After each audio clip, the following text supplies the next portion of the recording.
In February 1959, a group of 9 young and experienced hikers set out on a winter expedition into the remote Ural Mountains of the Soviet Union. They were skilled, well-prepared, and used to surviving in extreme winter conditions. But during the night of February 1st, something went terribly wrong. Weeks later, rescue teams finally discovered their abandoned campsite on a snowy mountain slope. What they found there immediately raised disturbing questions. The hikers' tent had been cut open from the inside, as if the group had desperately tried to escape. Footprints in the snow showed that they had fled into the freezing darkness with almost no clothing, even though temperatures had dropped below -30 degrees Celsius. As the search continued, the bodies of the hikers were slowly discovered across the mountain.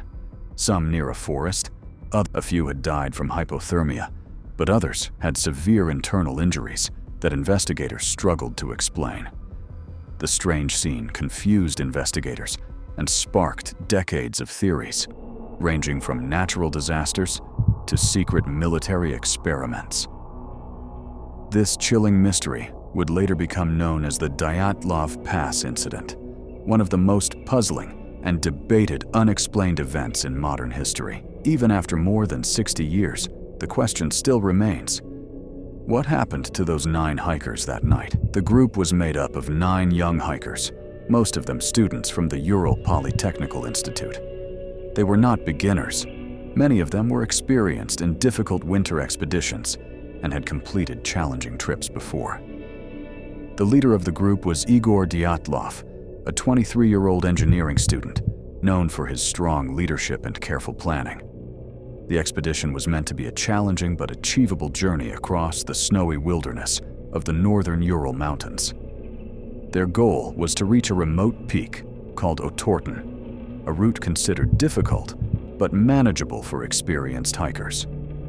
To prepare for the harsh conditions, the team carried skis, winter tents, cameras, journals, and enough supplies for several days in extreme cold. The hikers began their journey in late January 1959, traveling first by train and then by truck toward the last small settlements near the mountains. Along the way, they documented their trip with photographs and diary entries, showing moments of laughter, snow-covered landscapes, and the excitement of adventure. Their photos reveal a group that appeared confident and comfortable in the freezing environment. Originally, 10 people were supposed to take part in the expedition. However, one member of the group, Yuri Yudin, turned back early in the journey because of illness. This decision would unknowingly save his life, making him the only member of the expedition who survived.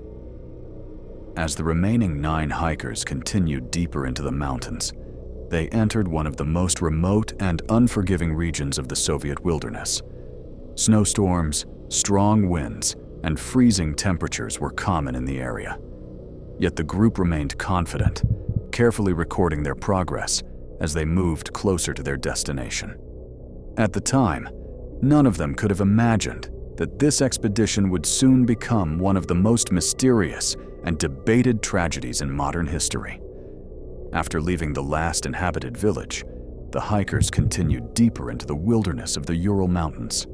The journey became increasingly difficult as thick snow and strong winds slowed their progress. Using skis, the group carefully moved across frozen rivers, dense forests, and steep mountain slopes. Despite the harsh conditions, their journals and photographs show that the team remained optimistic and focused on completing the expedition. During the first days of the trip, the hikers worked together to set up camps, cook simple meals, and document their progress. Their cameras captured moments of laughter, snowy landscapes, and the long line of skiers moving across the white horizon. These photos would later become important evidence, helping investigators understand the group's final days. However, as they climbed higher into the mountains, the weather began to worsen. Powerful winds swept across the open slopes, and visibility became poor. On February 1st, 1959, the group attempted to reach the area near Otorten, but they lost their route and ended up on the slope of another mountain known as Kholat Syakhl. The name of this mountain, given by the local Mansi people, roughly translates to Mountain of the Dead. Realizing they were off their intended path, the hikers decided to stop and set up camp on the exposed slope rather than return to the forest below. It was an unusual choice because the open mountainside offered little protection from the freezing wind. Still, the group carefully pitched their large tent on the snowy slope and prepared to spend the night there. Their final photographs show them working together to build the campsite, smiling and digging into the snow to secure the tent. Everything seemed normal, and there was no sign that anything dangerous was about to happen. But sometime during that cold winter night, something forced the hikers to suddenly abandon their tent and run into the darkness of the mountain. Sometime during the night of February 1st, 1959, something happened at the campsite on the slope of Kholat Syakhl. Exactly what occurred that night is still unknown, but the evidence discovered later suggests that the hikers suddenly faced a terrifying situation. When rescuers eventually reached the campsite weeks later, they found the group's tent still partially buried in the snow. At first glance, it looked abandoned, but when investigators examined it more closely, they noticed something strange. The tent had been cut open from the inside. Instead of leaving through the entrance, the hikers had apparently slashed the fabric and escaped through the side. Footprints in the snow told an even more disturbing story. Investigators saw clear tracks leading away from the tent and moving down the slope toward a nearby forest about 1.5 kilometers away. The footprints showed that the hikers had left the tent without proper winter clothing. Some appeared to be barefoot, wearing only socks or a single shoe. An extremely dangerous situation in temperatures estimated to be below minus 30 degrees Celsius. The footprints also showed something unusual. They were not the signs of people running in panic. Instead, many of the tracks suggested the group had walked quickly but somewhat calmly down the mountain. This detail confused investigators even more. Why would experienced hikers leave their shelter in deadly cold without proper clothing and walk away into the dark night? Whatever forced them to leave the tent, it must have been powerful enough to make 9 experienced hikers abandon the only protection they had against the freezing environment. And as the search continued, the mystery only became darker and more disturbing. In the weeks after the hikers failed to return, search teams made up of volunteers, students, and military personnel began combing the snowy slopes of Kholat Syakhl. After finding the abandoned tent, rescuers followed the footprints that led toward the forest below. What they discovered next only deepened the mystery surrounding the tragedy. The first 2 bodies were found near the edge of a forest, lying under a large cedar tree. They were identified as Yuri Krivonishenko and Yuri Doroshenko. Both were barefoot and dressed in very little clothing, suggesting they had tried to survive the freezing cold after leaving the tent. Nearby, investigators found signs that the 2 men had attempted to build a small fire beneath the tree, possibly trying to stay warm in the brutal winter night. A short distance away, rescuers discovered the body of Igor Dyatlov, the leader of the group. His position suggested he had been trying to return to the tent before collapsing in the snow.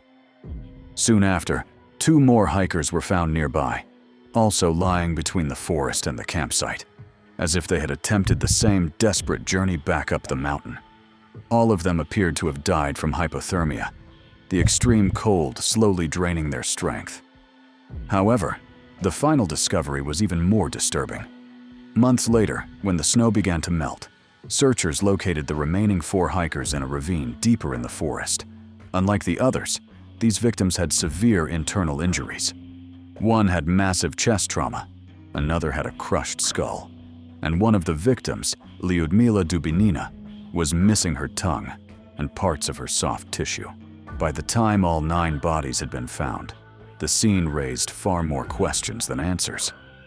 The evidence suggested fear, confusion, and a desperate struggle to survive. But it still did not explain what had forced the hikers out of their tent that deadly night. After the investigation, Soviet authorities officially concluded that the hikers had died because of what they described as an unknown compelling force. However, this vague explanation only made the mystery even more famous.